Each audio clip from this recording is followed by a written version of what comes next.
You've heard of AI, right? It writes essays, drives cars, even flirts in chat apps. But most people can't actually explain what AI is. Let's fix that, once and for all. Welcome to FinTech Central. This is Byte-Sized Intel, where we break down complex tech and finance topics into simple, no-fluff explanations, all in under 3 minutes. Now, let's be clear. This is the oversimplified version. AI is huge, too big to cover fully in one video. So today, we're boiling it down to the basics.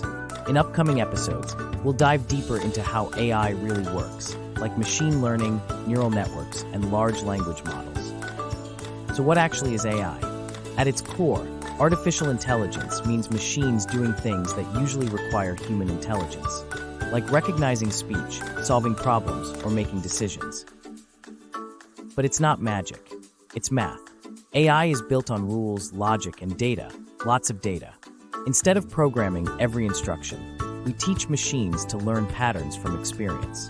That's where the intelligence part comes in. You've probably used AI today without realizing it. Your phone auto-corrected a message. Spotify picked your next song. Google guessed what you were searching. That's AI. Quiet, invisible, everywhere. Most modern AI runs on a method called machine learning, which means the system improves the more it sees. You feed it data, photos, emails, traffic, whatever. It looks for patterns, builds a model, and starts making predictions. Not because it understands, but because it's seen enough to guess what usually comes next. So when AI learns, what's actually happening? Think of it like training a student. You show it 10,000 examples. It starts to notice. Cats usually have pointy ears. Spam emails love all caps. Traffic slows in the same spots every morning. It doesn't think like we do. It just assigns probabilities to what it thinks comes next. It's not thinking.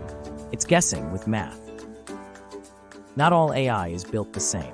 Some are narrow, trained for a single task, like sorting spam or tagging friends in photos. Others, like ChatGPT, can handle open-ended input and respond more flexibly. And now we're seeing AI tools that make decisions, take actions, and even interact with other tools. That's where things are headed. AI not just as a brain, but as a worker. So what is artificial intelligence? It's not a robot overlord. It's not alive. It's a powerful tool, trained on massive amounts of data, designed to automate tasks, solve problems, and help us work faster. It can write your emails, drive your car, or diagnose your X-ray. And it's only getting better. This has been Byte-Sized Intel. If you learned something new, hit like and subscribe. And stick around, because up next, we'll break down how AI actually learns. Machine learning, explained in 3 minutes.